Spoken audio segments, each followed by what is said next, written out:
Happy Wednesday, November 19th, 2025. It's International Men's Day, World Toilet Day, and National Play Monopoly Day, which is a chaotic combo. Flush your bad prompts, do not pass go, collect $200 in ad spend. This is COE-cast. I'm Hunter. And I'm Riley. Today's episode was made completely with AI. We're test driving Microsoft Vibe Voice 7B for the vocals, so if it glitches and calls my cat the chief product officer, just roll with it. That's the show.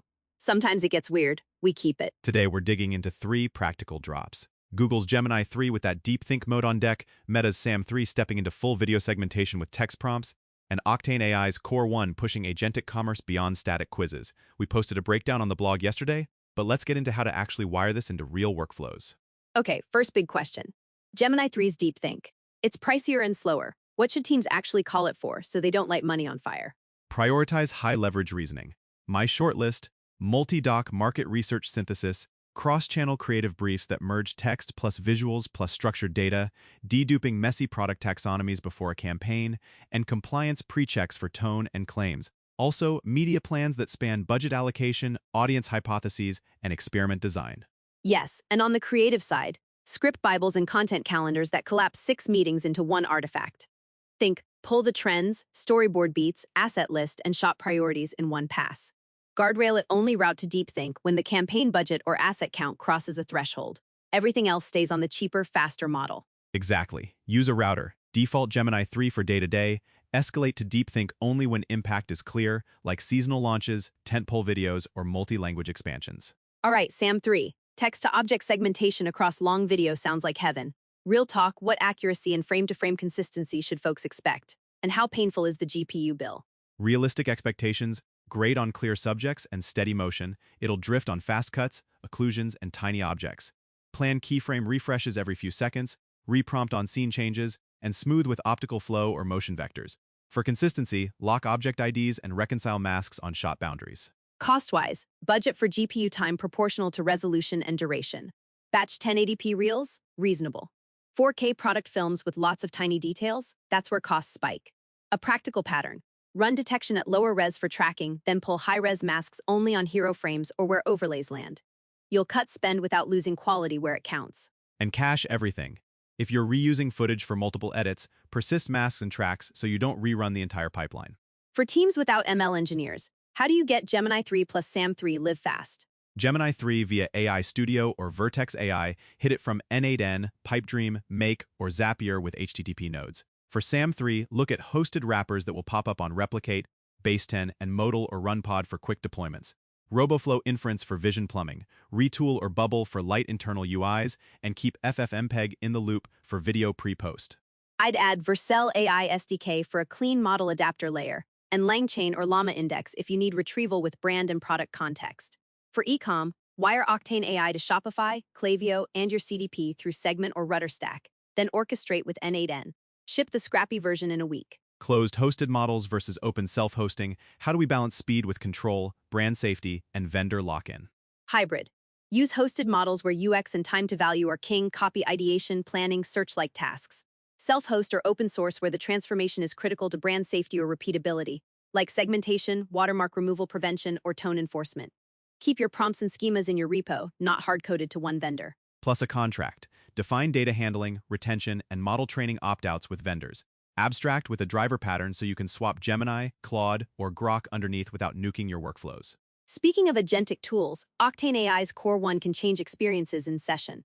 Guardrails, please. Action allow lists, RBAC approvals for anything that touches price or inventory, and feature flags with percent rollouts. Human-in-the-loop checkpoints on net new creative, auto-approve on low-risk variants.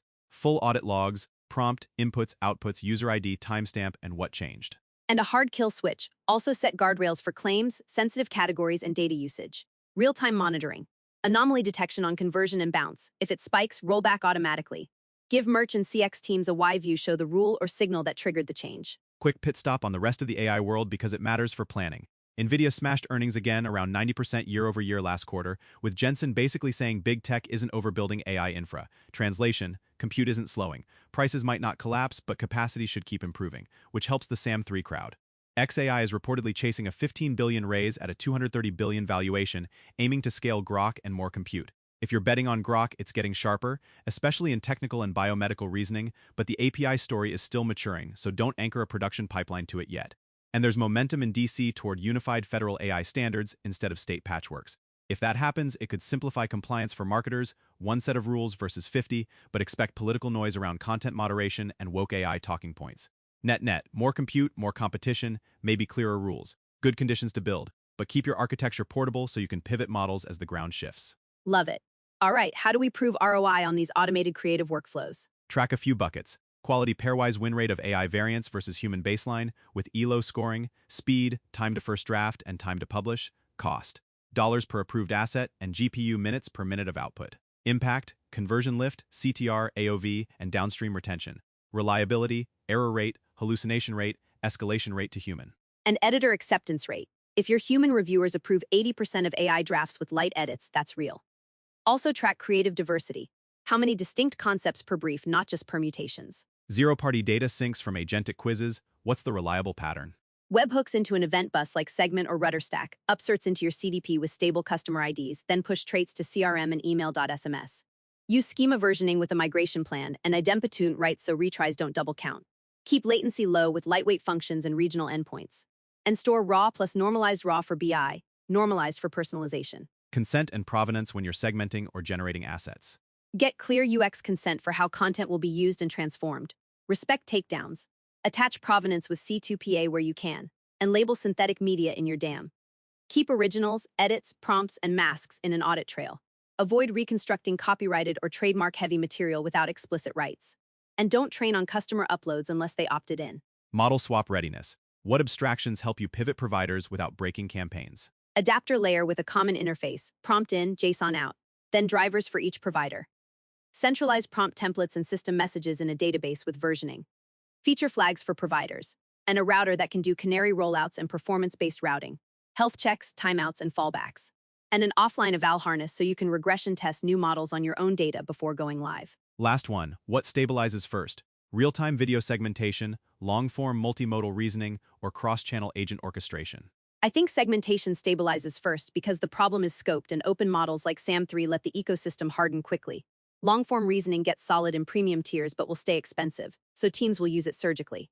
Cross-channel agents remain the Wild West longer. Too many edge cases and brand risk. I'm with you. Expect fast-follow hosted APIs for segmentation from multiple vendors. Deep think-style reasoning becomes your special teams unit, not every down player. Agents get guardrailed and proofed in specific domains like merchandising before they run your whole stack. Whew, that was a lot, but honestly, today's drops are plug-and-playable. Gemini 3 for smarter planning, SAM3 to nuke the masking grind, CORE-1 to turn quiz signals into money. Human plus machine co-create, don't abdicate. That's COEcast. If this helped, hit subscribe and check coe.com.resources for more breakdowns and workflows. Enjoy International Men's Day, be grateful for World Toilet Day, and if Monopoly goes south tonight, blame your prompt engineer, not the banker. Bye, y'all. Catch you next time.